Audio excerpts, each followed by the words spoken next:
जो आपका पोस्टर था मैम उसमें दीपेंद्र हुड्डा का फोटो नहीं था। दूसरा जी बीजेपी के जो नेता लोग हैं उनके पोस्टर पर काली पोस्ट दी गई शायद जी, और 3 कार्यकर्ता को गिरफ्तार किया गया कांग्रेस वाले को। हाँ, दोनों बातों का पता चला मुझे।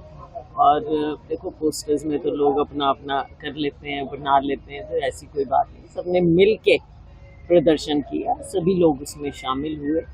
हाँ, ये काले की जो बात है, ये देखो इस तरह की चीज़ नहीं होनी चाहिए। किसी राजनीतिक लड़ाई हम लड़ते नहीं। बाकी कई बार जो यंग एलिमेंट है ये उत्तेजित हो जाते हैं, हम थोड़ा सा, लेकिन मेन पार्टी हम लाडो लक्ष्मी योजना को किस प्रकार देखते हैं? जैसे चुनाव से पहले बड़ी बड़ी बातें होती थी, चुनाव के बाद भी बड़ी बातें की गई, लेकिन अब कहीं ना कहीं वो किस्तों की बात करते हैं, कभी 6 महीने में 6 माह की बात करते हैं। भाई आपने बिल्कुल ठीक बात कही है कि बातें ही बातें हैं। ये चुनाव से पहले, चुनाव के बाद केवल लोगों को लुभाने की कहानी रहती है। चुनाव से पहले न जाने मिसाल के तौर पर कितने कार्ड बढ़ा दिए और उसके बाद काट दिए। अब लोग दर दर भटक रहे हैं, और यही इस योजना की योजनाएं जब इनकी फेल हो जाती हैं फिर उनके नाम बदलने लग जाते हैं। तो लोगों को गुमराह करने का केवल तरीका रह गया है भाजपा सरकार का, और केवल खोखली बातें, खोखले वायदे ही इनके पास हैं, और वो लोगों के हिस्से डाल देते हैं। जो आम नागरिक है, चाहे वो शहरी है, चाहे गांव का है, हमारा किसान, आज उसके साथ क्या हो रहा है आप देख रहे हैं कि कितना बड़ा घोटाला धान का चल रहा है, लेकिन सरकार की ओर से कोई रिस्पांस नहीं है। हमारे बाजरे का भावांतर की ये बात करते थे, क्या दाम मिल रहा है? कहीं भी मिल रहा है। गरीब आदमी है, और ये बात मैं बार बार कहती हूँ। मनरेगा आप देखिएगा, मनरेगा एक जो लाइफलाइन गरीब आदमी की थी, मनरेगा को कमजोर किया जा रहा है, उसके बजट को कमजोर किया जा रहा है। और हमारे साथी हमको बार बार मिलते हैं जो मनरेगा के मेट हैं, उनको पैसा नहीं मिल रहा है।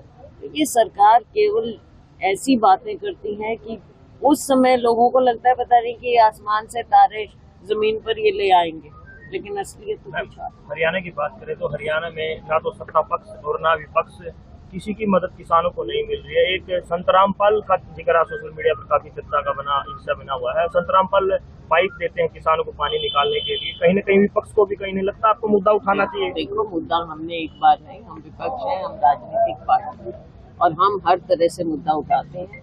हम जो ये प्रदर्शन भी कर रहे हैं, इसमें ये भी एक बहुत बड़ा मुद्दा है। पीछे बाढ़ की भी बात थी, वो भी हमने उठाई है। हम राजनीतिक दल हैं, और हमारा जो कर्तव्य है हम उसको पूरी तरह से निभा रहे हैं, निभाएंगे, सड़क पर भी, सदन में। बिहार चुनाव को लेकर भाजपा के नेताओं का कहना है कि भी जो लोग लीड करे थे बड़े बड़े नेता कांग्रेस को, उनका अपने पद से इस्तीफा देना चाहिए। वो एक बड़ी करारी हार। भाजपा अपने घर को संभाले, और ये भी देश को बताना पड़ेगा कि आपका स्ट्राइक रेट इतना हाई कैसे हुआ, क्या कारण है। ये जनता बाद में देखेगी इन चीजों। हम पूरे प्रदेश में वोट चोर गद्दी छोड़ का अभियान चला रहे हैं। हमने हस्ताक्षर भी करके एक बहुत अच्छा सफल अभियान किया हरियाणा में, और अब देश में भी पूरा हुआ है।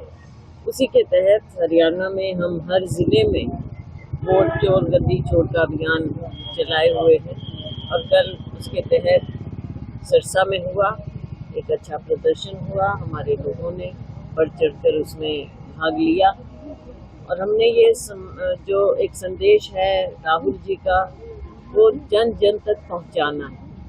ये केवल कांग्रेस का नहीं है, ये लोगों के लिए, लोकतंत्र को बचाने के लिए, संविधान को बचाने के लिए ये अभियान है। और आज सभी लोग इस बात को मानने लगे हैं कि कहीं ना कहीं इलेक्शन कमीशन का जो रोल है वो निष्पक्ष नजर नहीं आ रहा, और जो सत्ता पक्ष है भाजपा, उनकी और इलेक्शन कमीशन की एक दूसरे को ढकने की बात नजर आती है। कांग्रेस जिस प्रकार से वोट चोरी के लिए संघर्ष कर रही है, प्रदर्शन कर रही है जिला स्तर पर, जैसे बिहार चुनाव से पहले प्रेस वार्ता राहुल गांधी ने की है, लेकिन उसका जिस हिसाब से फायदा होना चाहिए था वो कांग्रेस को फायदा नहीं मिला। तो फायदा नुकसान आप एक दिन में नहीं देख सकते। ये जैसे हमारा लोकतंत्र इतना मजबूत लोकतंत्र है, इतने दशक लगे हैं हमें अपने लोकतंत्र को मजबूत रखने के लिए हमारे संविधान के मुताबिक। तो हमने लोगों तक इस बात को पहुंचाना है कि इसमें तेरा मेरा इंटरेस्ट की बात नहीं है, ये सबका इंटरेस्ट है, सबके हक की लड़ाई है। तो ये लोगों को समझने की बात है और हमने लोगों को समझाना। जहाँ हरियाणा में एकता का संदेश देना चाहिए, कांग्रेस एकजुट है, लेकिन अब प्रदर्शन के दौरान भी कहीं ऐसी वीडियो सोशल मीडिया पर देखने को मिलती है, जैसे हिसार की बात करें, मंच पर दो जिला अध्यक्ष लड़ते हुए दिखाई देते हैं माइक के लिए, तो कैसा संदेश जा रहा है? तो ये कुछ छोटी मोटी, अभी नए हमारे अध्यक्ष बने हैं, काफी समय से हमारी पार्टी का जो संगठन था वो नहीं था, तो नया सिस्टम सेट होने में थोड़ा टाइम लग जाता है, लेकिन एक बहुत अच्छी शुरुआत हुई है और आने वाले वक्त में हम अपने संगठन को और मजबूत करेंगे।